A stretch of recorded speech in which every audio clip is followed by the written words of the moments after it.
बात उत्तर प्रदेश के बन रही फिल्म सिटी की हो और उसमें निरहुआ शामिल ना हो तो बात पूरी कैसे होगी। निरहुआ, साफ साफ तौर पर आप खुद यहाँ आ गए, सीएम योगी आदित्यनाथ को भी लेकर आ गए हैं, फिल्म सिटी भी बन रही है आपकी एक्टिंग के साथ साथ। कैसे देखते हैं जब बॉलीवुड उत्तर प्रदेश पहुंचेगा तो कितना इंडियन सिनेमा का जो वजूद है वो मजबूत होगा? बहुत मजबूत होगा। और मुझे ये कहते हुए बहुत गर्व हो रहा है कि पूजनीय महाराज जी के दिल में जो हमारे फिल्म इंडस्ट्री को लेकर के जिस तरह का भाव है वो बहुत ही सराहनीय है।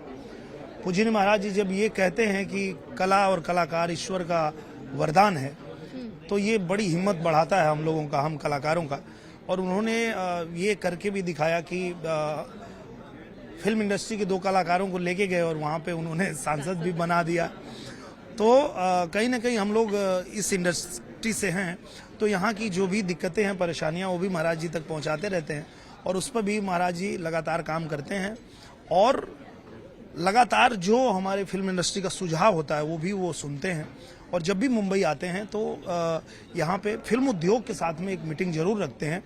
और उन्होंने जो बात कहा कि फिल्म जो है वो सिर्फ मनोरंजन के लिए नहीं, समाज को नई दिशा देने के लिए भी बनती है। तो इस तरह का भाव हमारे पूजनीय महाराज जी के दिल में है, तभी वो लगातार इंडस्ट्री को बढ़ावा भी दे रहे हैं और नया रूप भी प्रदान कर रहे हैं। जब हमारे नए भारत का नया निर्माण मोदी जी के नेतृत्व में हो रहा है, ऐसे समय में पूरे भारत के लिए गर्व का विषय है कि अत्याधुनिक जो फिल्म सिटी है वो नोएडा में बनाने का उनका जो संकल्प है, उसको चूंकि हमारे जो बॉलीवुड के लोग हैं इनके पास अनुभव है। जो महाराज जी ने कहा कि आपके पास अनुभव है, आपके पास जानकारी है, तो आपके सहयोग से ही ये संभव हो पाएगा। और पूरा जो हमारा फिल्म उद्योग है, फिल्म उद्योग के जो लोग हैं, सब महाराज जी के साथ खड़े हैं।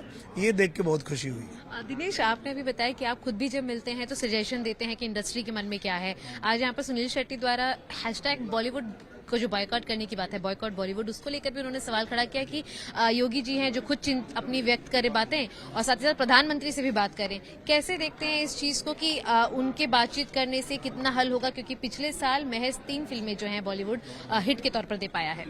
देखिए, ये निश्चित रूप से हल हो पाएगा क्योंकि ये जो पीड़ा है वो हम लोग भी पूजनीय महाराज जी तक और पूजनीय प्रधानमंत्री जी तक लगातार हम ये बात पहुंचाते रहते हैं कि ये जो हमारी इंडस्ट्री है ये भारत के निर्माण में इसका एक अहम योगदान है। और जो भी आगे हो रहा है उसमें भी इस इंडस्ट्री का बहुत बड़ा योगदान रहेगा।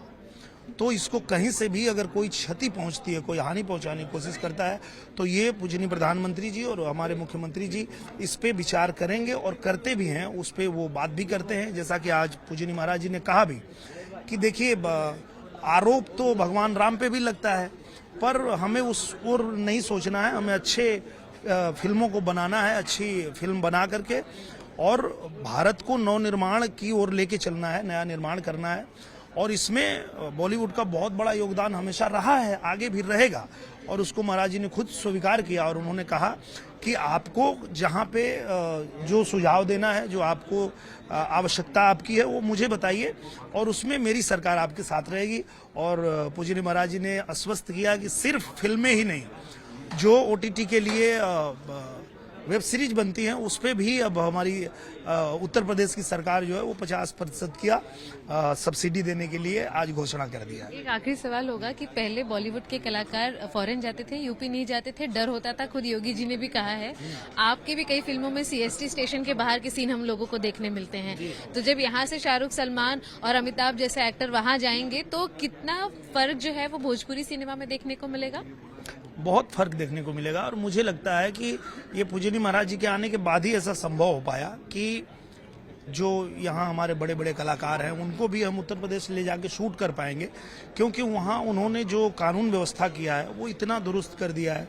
वहाँ की जो कनेक्टिविटी है, एयर कनेक्टिविटी हो या वो सड़कों का जाल हो, उन्होंने इस तरह से बिछा दिया है कि एक लोकेशन से दूसरे लोकेशन पे आने जाने, रहने और शूट करने का जो सुविधा है वो पूरी तरह से उन्होंने बना दिया है।